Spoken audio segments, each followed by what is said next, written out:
Good evening and welcome to CYC News for the 17th of July 2016 and the 10th of Abib 17:32 AM. I'm Susie Michael. In today's headlines, His Holiness Pope Tawadros II ordains 2 priests for Austria and Emirates. Italy confirms more than 200 bodies have been recovered from migrant shipwreck. The updates on Britain's new Prime Minister, Theresa May.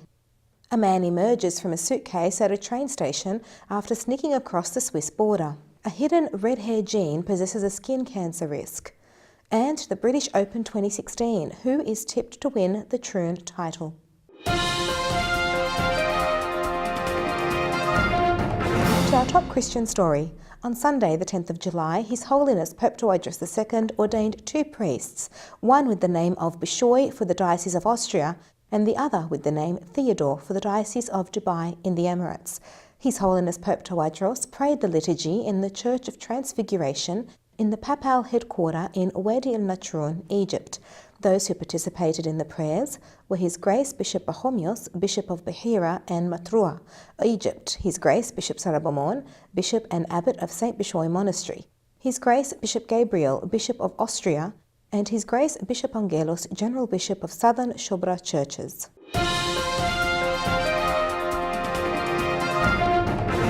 To our top story. In terrifying news, France has suffered yet another terrorist attack, this time in Nice, with 80 confirmed dead.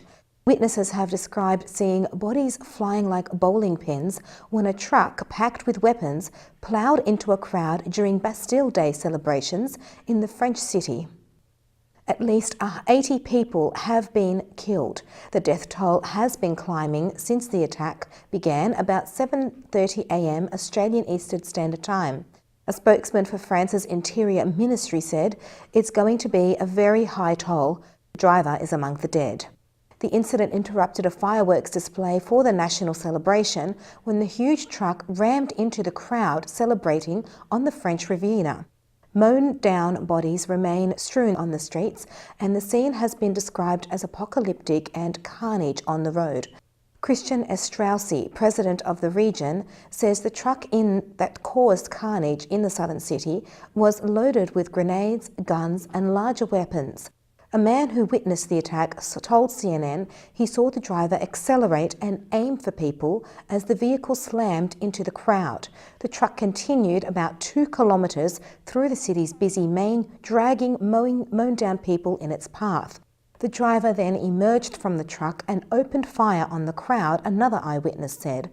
French media is now reporting the gunman got back in the driver's seat and travelled to another populated area before starting to shoot again. Police opened fire on the truck, which crushed revellers and sent people running for their lives. The truck's driver was shot dead.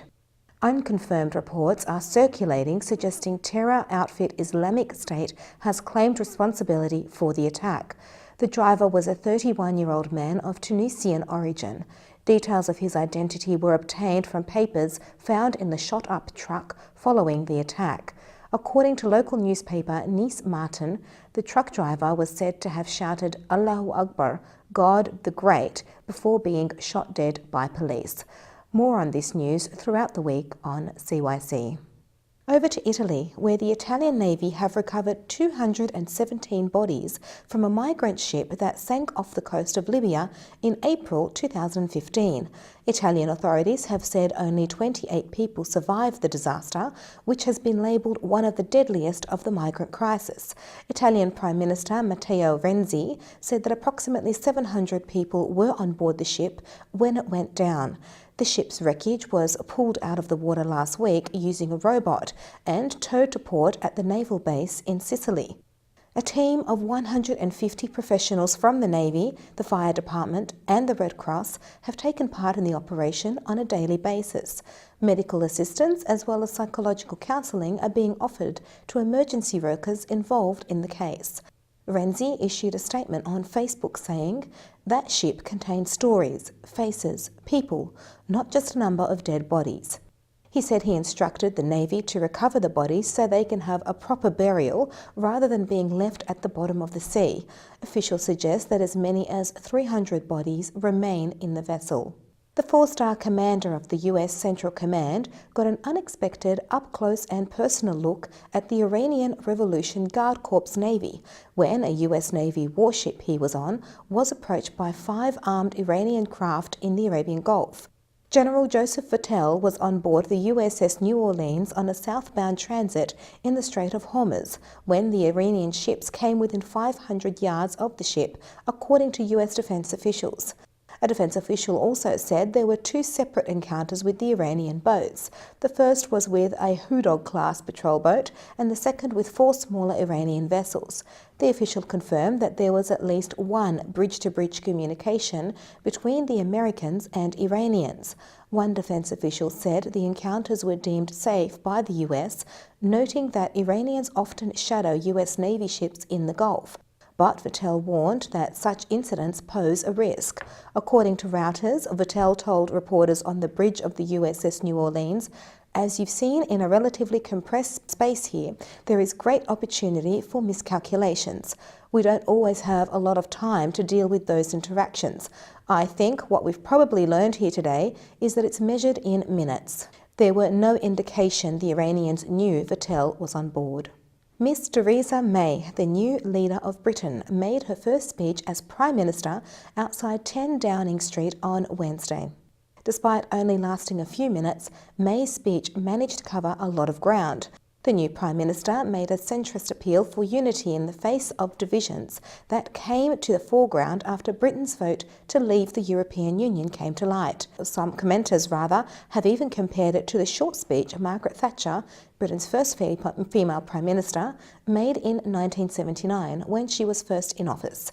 Theresa May struck a populist tone in her first public remarks as British Prime Minister, saying she planned to continue predecessor David Cameron's true legacy of social justice.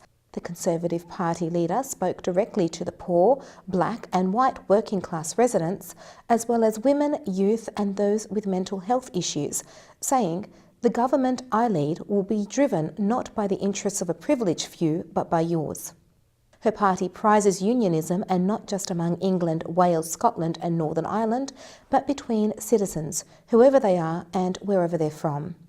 She said, "David Cameron has led a one-nation government, and it is in that spirit that I also plan to lead." She wasted no time forming her new cabinet and is continuing to announce her full government in the coming days. Amongst the new additions is Brexit Secretary David Davis and 2 of her chief rivals in her bid to head the Conservative Party, Members of Parliament Boris Johnson and Liam Fox. Theresa May has a daunting job as Prime Minister, facing pressure to start Brexit negotiations with the EU, salvage a plummeting economy and unite a divided nation.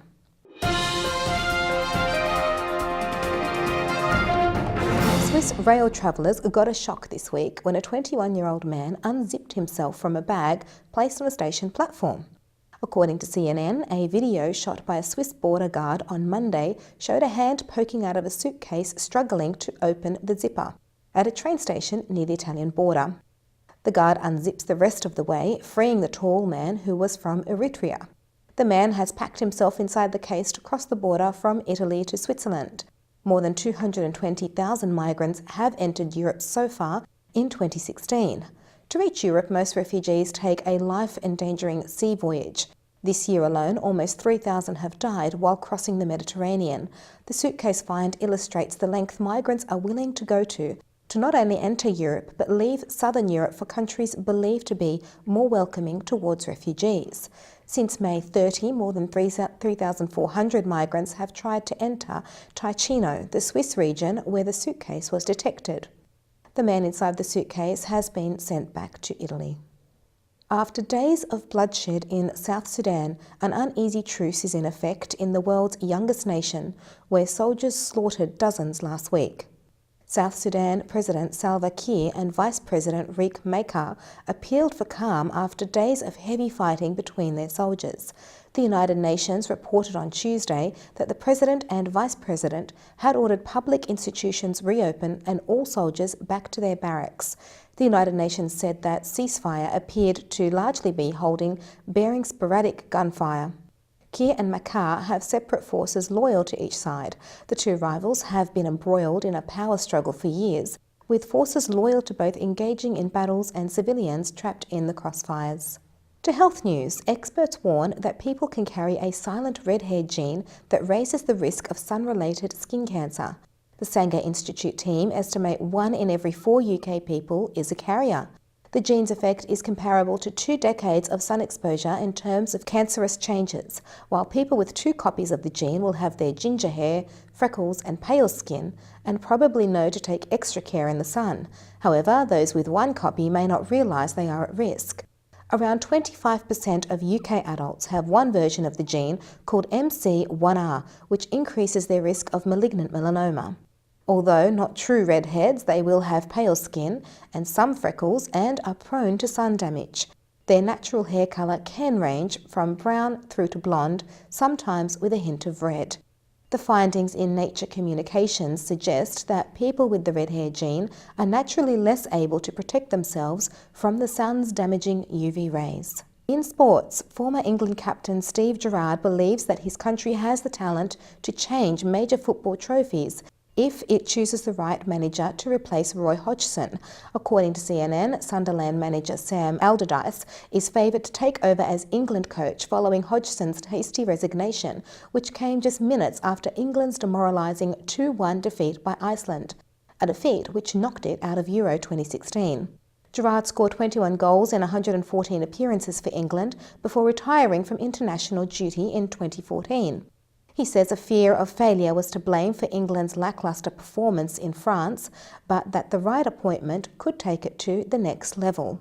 There's a huge fear amongst the group at the moment, Gerrard told virtual reality company Laduma in Los Angeles, where he currently stars for the MLS's LA Galaxy. Gerrard added that the exposure of playing in big tournaments can only help improve young English talent. Gerrard, who played 16 seasons at Liverpool where he won a Champions League title and 2 FA Cups, admitted that he had expected much more from his former teammates. And to our final story. If history is anything to go by, the winner of the British Open at Royal Troon this week will be American. No other British Open venue has seen such dominance. Phil Mickelson came agonisingly close to shooting the first ever 62 in a major championship as he stormed into the lead in the first round of the British Open. The 5-times major winner took full advantage of a calm, sunny day and on the west coast of Scotland by reeling off 8 birdies in a remarkable burst of scoring. Miller and Dan Hicks are the longest-running duo in golf, and now they'll have the Open, with NBC newcomer Mike Tricot also joining in. While 50 players went under par, Dustin Johnson, Jordan Spieth and Jason Day were unable to capitalise on scoring conditions. Johnson and Spieth are in T51 at even par, and Day will have to scrap in the afternoon sessions on Friday to make the cut. Well, let's hope the good weather holds off for the remainder of the Open. And that's all for CYC News. A reminder, you can watch this news bulletin again throughout the week on YouTube. I'm Susie Michael from the CYC studios in Sydney, Australia. Have a good night.